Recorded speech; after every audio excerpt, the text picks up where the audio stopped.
Olá, pessoal, tudo bem? Aqui quem fala é Tamer Landeri. Queria agradecer aí a comissão organizadora pelo convite.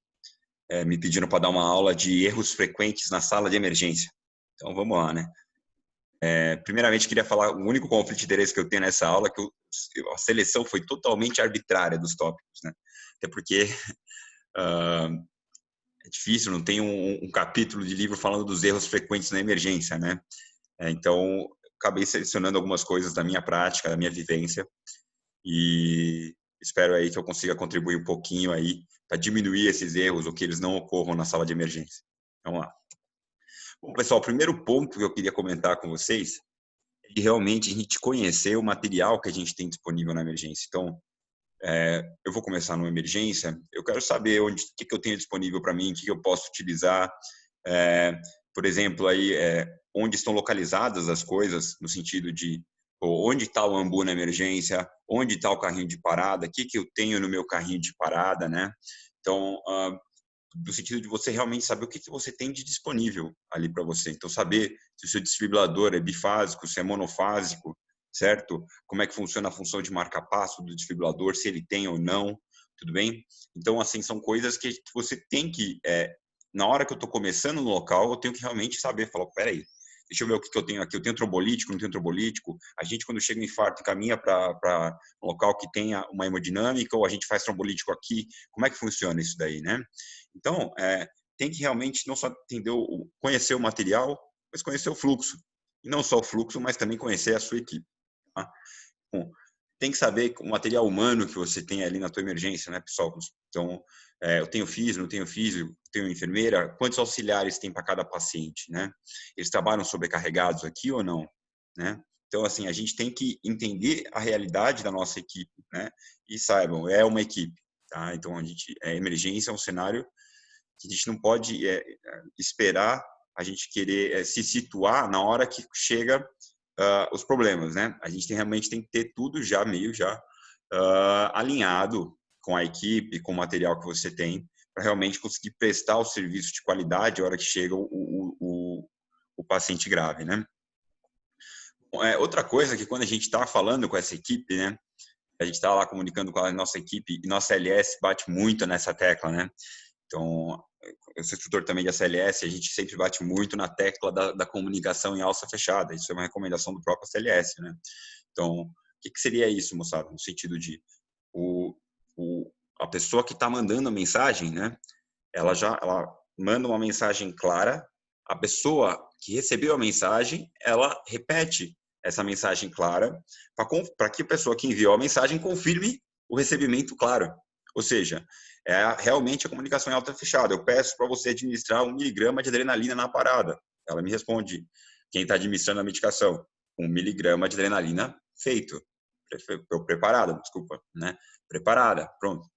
Aí eu, ok, obrigado. Então, eu comuniquei, a mensagem foi clara, eu recebi que ele entendeu a mensagem e fez exatamente o que eu pedi.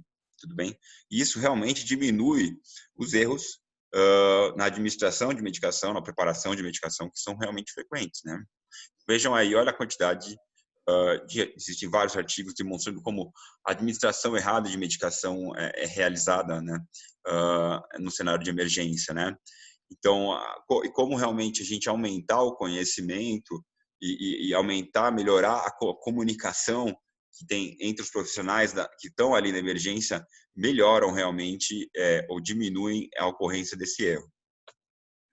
Outro ponto que é interessante da gente mencionar que é legal de ter com a equipe é a questão do debriefing, tá? O que é debriefing, tá? Debriefing é você, depois que aconteceu todo aquele fuzuê da emergência, você juntar a sua galera ali e falar, e aí, pessoal, o que a gente podia ter feito melhor, né? O que erros que vocês viram que eventualmente a gente possa melhorar ou que a gente mereça uma atenção maior, né? Então, realmente você dar a oportunidade também das outras pessoas falarem, tudo bem? E isso é importante, de você ouvir, cada um faz parte desse grupo, na ideia de ser também uma pessoa, um médico, um líder acessível ali, né, para essas pessoas poderem se comunicar com você e passar realmente os erros que viram, né? É isso. Então, por quê? Porque aí na próxima vez a equipe vai estar melhor, a gente vai estar aprendendo cada vez mais e os erros vão sendo menos frequentes. Outro ponto que é importante, e realmente isso aqui, pessoal, se você trabalha numa instituição que é séria, ela vai bater muito na tecla de você fazer reconciliação medicamentosa dos pacientes, né? Então, isso aí é um erro que a gente vê muito. O cara usava uma insulina em casa e já não põe a insulina que ele utilizava, ou fazia uso de medicamentos, enfim, para as mais diversas doenças de uso crônico, né? O remédio da tireoide, e não põe na prescrição do paciente. Tá? E isso aí, você vê como é frequente aqui num estudo aqui feito avaliando o impacto de você ter só uma farmacêutica direcionada para você fazer a reconciliação medicamentosa na admissão dos pacientes. E vejam como realmente foi encontrada uma série de erros, né, tanto na omissão de doses quanto na doses incorretas, frequências corretas, gerando gerando alterações medicamentosas realmente aí graves, né? Consequências medicamentosas graves para os pacientes, né? Que são os classe 3 que estão falando aqui, em até 14% desses erros, né? Então, assim, não são erros isentos de risco também, a gente tem que entender isso. Eu falei da insulina, mas realmente também a gente tem aí a varfarina, que são duas medicações que, pessoal, tem que saber manejar, tá? Então, teu paciente faz uso de insulina em casa, você tem que manter a insulina dele, né? A varfarina tem que ter muito cuidado com o INR do paciente, não só a varfarina, mas outros medicamentos também anticoagulantes, né? Se o paciente está fazendo uso de um anticoagulante, pessoal, acredite, ele precisa desse anticoagulante para prevenir o evento tromboembólico, né? Então, imagina que o paciente interna aí com um choque séptico da vida, tá? E você eventualmente não deixou ele anticoagulando, tá? Do jeito que ele merecia. Então, imagina que realmente ele está num estado protrombótico ali e já tem a sua FA de alto risco cardiovascular de base. Isso aí, você tirar o anticoagulante desse paciente, você realmente aumenta muito o risco de ter um evento trombótico ali no meio da sua condução do caso, né? Então, vejam como realmente esses eventos, né, com essas diversas medicações, então a gente tem aí antibióticos, né, a gente tem aí anti-inflamatórios, eles ocorrem realmente cada vez com maior frequência conforme a maior faixa etária, né? Então, os idosos, eles são realmente muito mais predispostos à ocorrência de eventos adversos. Outra coisa que a gente tem que ter cuidado é o erro diagnóstico, não é só o erro, mas é o delay diagnóstico, né? Então, aqui um artigo citando aí alguns erros de diagnóstico sendo feitos na emergência, e vejam como aí a fratura liderando, mas depois a gente tem infarto agudo miocárdico, sangramento intracraniano, AVC, abdômen agudo, embolia pulmonar, ou seja, diagnósticos graves, né? É claro que a fratura também ortopedistas, alô, não estou falando que não, hein, que fique claro, tudo bem?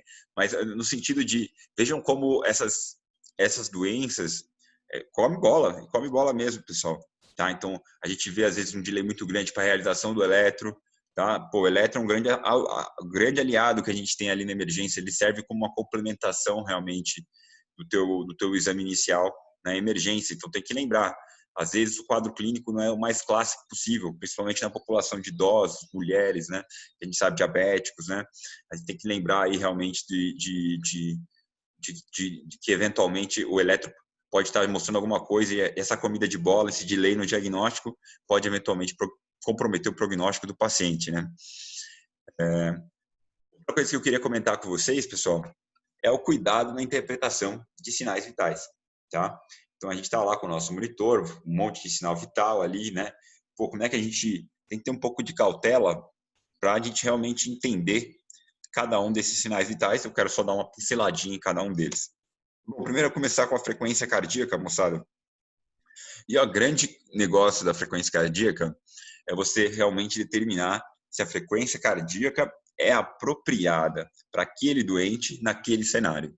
É isso, né? Então, aqui a gente está olhando o nosso senhorzinho de boa, aqui tranquilo, né? Eupneico, normal, tá lá com a sua frequência de 60. Para ele, esperado isso aí, né? Frequência de 60, ele de boa ali, tranquilo no leito dele, tá? Agora, você passa nesse mesmo lugar, esse vozinho tá com uma frequência aí de 140, tá?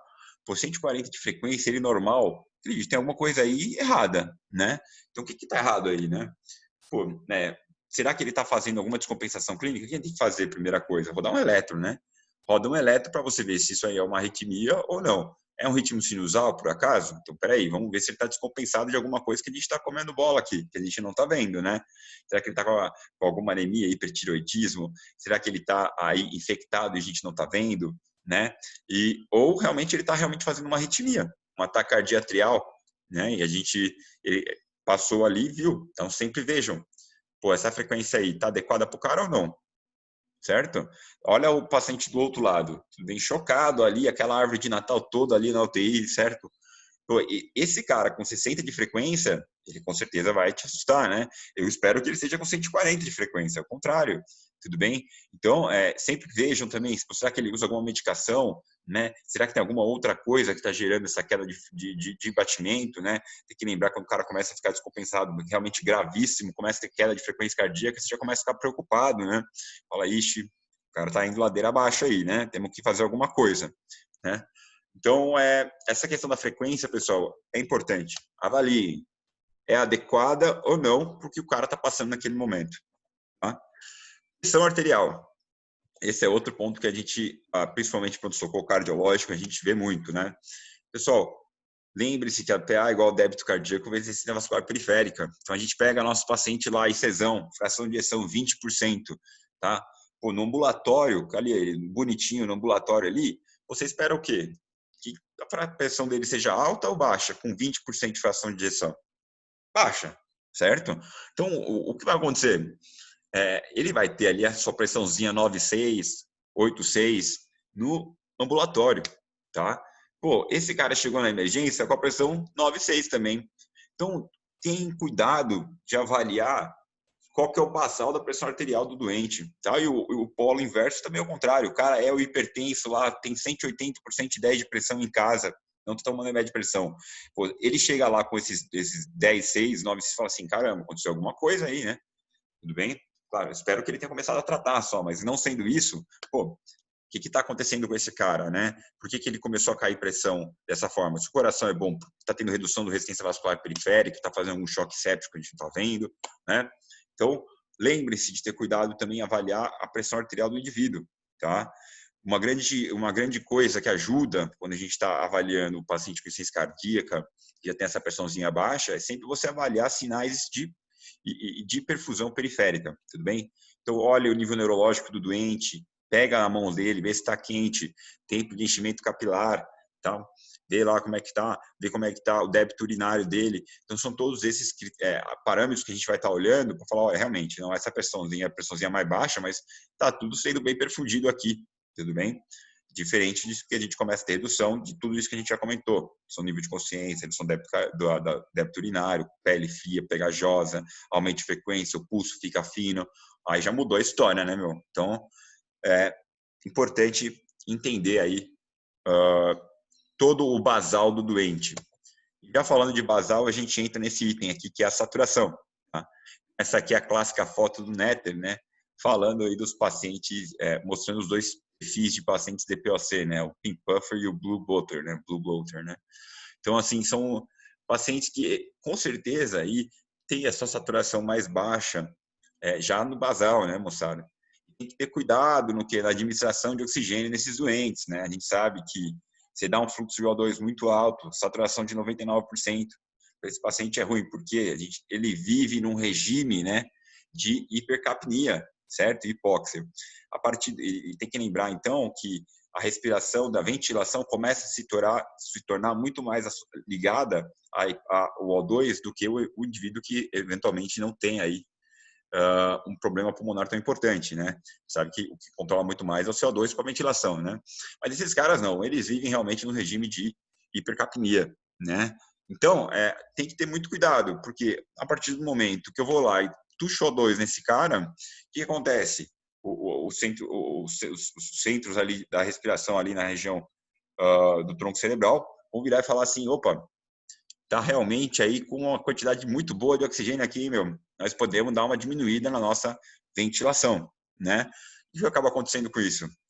eu acabo retendo mais CO2. Cara, já tem um CO2 basal muito alto, eu começo então a evoluir com a possibilidade de gerar uma carbonarcose, tá? Então você deu oxigênio, começa a ter níveis tão altos de CO2, o cara começa a rebaixar. E aí, meu amigo, ladeira abaixo, né? Você está entubando o paciente, está acontecendo tudo aquela coisa, aí para na intubação, sabe como é que é essa cena, né? Por quê? Porque você foi lá e deu o O2 para o teu doente, que é um cara que vive no regime de hipoxemia, tudo bem? Então, claro, se tiver níveis muito baixos, a gente tem que fazer alguma coisa, tem que repor um pouco, tá? Mas ali, aquela coisa de 88, 90, esse cara tá excelente, né? Esse cara tá excelente, tá? Então, o Dr. Valdir Golim da Santa Casa adorava uma frase que é muito boa, tá? Então, mais vale o seu paciente roxinho e molinho do que rosinho e durinho, certo? Então, lembre-se disso, beleza? O ponto, moçada, é o cuidado com protocolos, tá? A gente tem uma porrada de protocolo para tudo que é coisa hoje em dia aí, a gente sabe que na cardiologia, então, nem se fala, né? Então, mas a gente tem que ter muito cuidado, tanto no sentido de saber que a gente tem que seguir o protocolo de fato, quanto analisar cada item do protocolo para saber, pô, isso aqui vale para esse paciente ou não, tudo bem? A gente sabe que o protocolo está aí para tentar nivelar todo mundo, né? No sentido de ter coisas que são fundamentais que idealmente têm que ser feitas, né? Certo? Bom, começando aí com o protocolo de PCR, né? Eu adoro falar isso na CLS. O suporte básico de vida, ele é básico, não é porque ele é mobral, não, porque ele é fundamental, tá bom? Então lembre-se disso, tudo bem? O BLS Basic é de fundamental. Sempre comece com o BLS, tá? O que é o BLS, moçada? É você iniciar, reconhecer a PCR, né? Chamar por ajuda, né? Então, pedir um desfibrilador, você começar com pressão torácica, fazer os ciclos corretos, 30 para 2 de ventilação. E eu adoro falar isso também para o pessoal que está se formando, tá? Pô, moçada, o R1 de clínica adora, né? Parada, primeira coisa que ele pega, o laringo, né? Não, moçada, não é o laringo, tá? É o ambu, tá? O ambu é o primeiro. Você começa com o BLS, tá? Por isso que é importante saber onde está teu ambu. Teu paciente chegou parado. Primeiro suporte ventilatório que você vai dar é o ambu, tudo bem? 30 para 2, você garantiu o BLS, chegou o desfibrilador, você avaliou o ritmo, beleza. Aí você vai ver se o ritmo é chocável ou não e vai então começar a sua condução da parada, né? E aí, eventualmente, progredir para o ACLS, que é o suporte avançado de vida, tá? Mas lembre-se sempre, assegurem-se que o BLS está sendo feito, porque o que salva o paciente é compressão de qualidade e desfibrilação precoce. O protocolo sepsi é o contrário, né? Tem um pouquinho de cuidado aí com o protocolo sepsi, né? Lembra aquele senhorzinho que a gente viu lá? Imagina que ele tem uns 70 quilos. Aí tá lá nosso protocolo sepsi. Medir o nível de lactato, isso é ótimo, realmente. Ter cultura, iniciar um antibiótico, né? Aí vem aqui, extração volêmica, 30 ml quilo de cristalóide para hipotensão ou lactato maior que 4 milimol por litro. Beleza, aí você pegou aquele nosso paciente lá da insuficiência cardíaca, com a sua pressão 9,6, você viu lá, pô, realmente ele está hipotenso, né? Aí você vai lá e tuxa, né? 30 ml por quilo. Ele tem 70 quilos, quanto que dá isso aí? 2.100 ml. Cara, vai na manha, hein? Tu vai botar 2.100 ml dentro do vozinho com insuficiência cardíaca e fração de ejeção de 20. Então, cuidado com o protocolo, tá? Eventualmente, descreva isso no prontuário, tá? Ó, você sabe como é o protocolo, tá? Mas eu não fiz porque esse paciente tem a fração de ejeção de 20, ele estava estertorando até ápice, sei lá, tudo bem? Ele tinha urgência jugular, já estava com edema de membros inferiores. Então, sempre avalie, isso aqui é outra coisa também, né? Avalie sinais e sintomas de congestão, tá? Então, pessoal, tu pegou um cara com dispneia e tosse, tá? Isso aí é infecção? Eu não sei. Já pode ser insuficiência cardíaca descompensada, né? Então, avaliem sempre se o cara tem ali ortopneia, né? Dispneia paroxística noturna, que são sintomas específicos, mais específicos para congestão, né? Avaliem sinais. Então, estertores pulmonares, a gente sabe que só estão presentes aí em 2/3 dos pacientes, né? Que estão realmente com congestão. Lembre-se de olhar a urgência jugular, que é um sinal mais sensível, tudo bem? Se tem refluxo hepatojugular, se tem edema de membro inferior, se tem hepatomegalia dolorosa. Então, avalie o seu paciente, tá? Hoje em dia, a gente tem ainda mais a possibilidade do uso realmente aí do ultrassom na emergência, né? O point of care. Então, realmente, aí consegue se avaliar de uma maneira mais precisa, eventualmente, a volemia do doente, né? Então, assim, lembre-se disso, tá? Cuidado para não serem pessoas enrijessadas demais com protocolos, né? A gente tem que saber que eles existem e que eles estão lá para dar um norte, né? Mas que não pode ser uma coisa fixa, tá? Claro que tem coisa que é inquestionável, né, moçada? Se está com a suspeita que é um choque séptico, você não vai cortar cultura, não vai começar um antibiótico, não vai medir o lactato? Claro que vai, né? Não tem dúvida, tudo bem? Só que tenha um pouco de critério em termos de individualizar também a conduta para o teu paciente, certo? Só mais um detalhe aqui, né? Só mais um detalhe aqui. Como a gente pega muito na emergência paciente que é tratado como pneumonia e insuficiência cardíaca descompensada. Pessoal, lembre-se sempre de perguntar esses sinais e sintomas que a gente comentou, porque, cara, é frequente demais aquela insuficiência cardíaca sendo tratada com levo, com clavulin, tá bom? Então, isso aí, lembre que o diagnóstico de insuficiência cardíaca é clínico, tá? Então, isso aí mostra realmente uma defasagem imensa que a gente realmente tem que pensar, tá? Porque, além disso, você está aí, gerando resistência microbiana, dando antibiótico para tudo que é mundo. Então, assim, tem um pouquinho de cuidado aí, tá? Na avaliação do paciente. No protocolo de dor torácica, tem que lembrar, moçada, que o paciente pode ter síndrome coronariana, ter eletro normal e troponina negativa? Claro que pode, tá? E isso é uma coisa que eu lembro que, assim, eu cheguei a trabalhar no hospital que a enfermeira falava assim, não, mas, eletro normal, troponina negativa, você não vai dar alta para o paciente? Não, peraí, como assim? Não é assim, né? Então, vamos lá. Tem que saber da existência da angina instável, né? Olha lá, eletro pode ser normal, troponina normal, tá certo? Então, sempre avalie o teu doente, o risco do teu doente, né? Isso aqui é da Sociedade Europeia de Cardiologia, né? Sempre avalie, então, sempre, primeiro, o risco pré-teste do teu doente. Ele é um paciente de alto risco, o cara já tem doença coronária, já fez angioplastia, já diabético, hipertenso, tabagista, o que você quiser. História familiar de doença cardiovascular precoce, que é uma coisa que sempre tem que lembrar, né, moçada? Quem que é o cara, de onde ele veio, como é que é a família dele, né? Tudo bem? Hábitos, etc. E avaliar a característica da dor, se é uma dor típica, tipo A, tipo B, tipo C, tipo D. Então, a gente avalia o tipo de dor, olhar o eletro, dosar a troponina. Hoje em dia, né, moçada, inclusive na recomendação aqui dessa diretriz de 2020 da Sociedade Europeia, hoje em dia é só troponina, tá, moçada? A troponina realmente não tem por que você pedir outro biomarcador, tudo bem? Então, aí isso aí vai gerar a sua decisão e o seu diagnóstico, né? Então, você pode eventualmente excluir o infarto agudo do miocárdio, você pode eventualmente confirmar ou você pode observar e aí entra a possibilidade de ser essa angina instável ou ser outra doença cardíaca, tudo bem? E isso leva até o outro ponto, é o pré-tratamento com clopidogrel. A gente vê realmente também outra coisa que antes de entrar na cardiologia eu via muito fazer. O cara tem uma suspeitinha lá de veio com uma dor no peito, troponina normal, eletro negativo. Desculpa, eletro normal, troponina negativa. E aí? Tá? Você não tem nenhum outro dado, tá? A dor não te convence tanto, aquela dor que a gente chama de tipo C, tudo bem? É uma dor que provavelmente não é anginosa, é uma dor provavelmente não anginosa. E aí?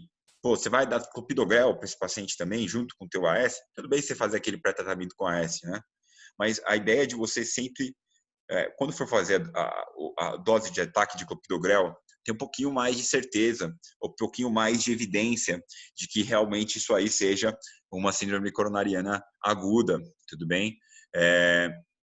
Inclusive, na última diretriz também, nessa de 2020, a ideia de você não administrar, não fazer um pré-tratamento com os inibidores da P2Y12, que é a classe realmente do clopidogrel, do ticagrelor, do prasugrel, tá?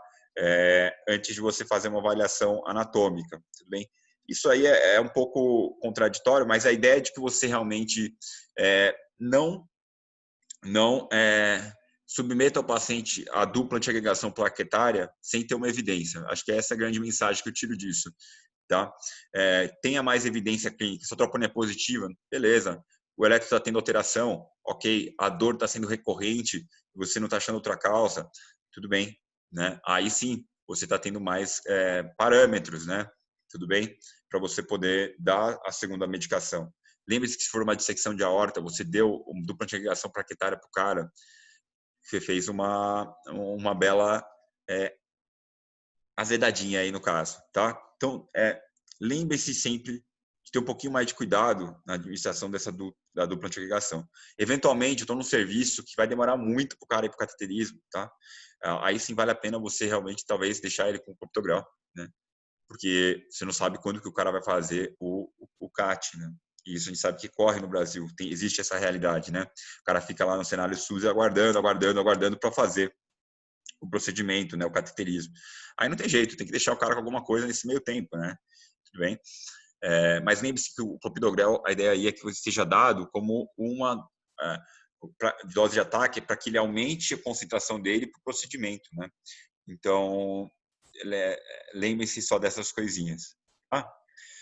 Só, eu vou encerrar falando só realmente com o maior erro para mim na emergência é a ideia de que o médico ele tem que ser realmente o líder, tudo bem? E isso que a gente não vê ainda acontecendo, né? Então, o médico ele tem que lembrar que ele é mais importante nessa engrenagem que é o atendimento do paciente grave, tudo bem? Ele tem que ser o líder, e o líder, ele se torna líder na habilidade realmente de dar o poder para os outros, né? Então, no sentido de reconhecer reconhecer a importância de cada um no atendimento, reconhecer que todos são importantes e você ouvir todos e ser acessível a todos, tá? Ninguém é melhor que ninguém. Lembre-se disso aí. Tudo bem? Ia realmente aí agradecer por mais esse convite. Foi realmente aí uma pincelada de coisas que eu realmente acho que eu vi bastante na minha prática aí. Eu deixo aí meu contato para vocês, tá? E estou à disposição para qualquer dúvida e que eventualmente pode surgir. Bom, enfim, muito obrigado e um abração para todo mundo.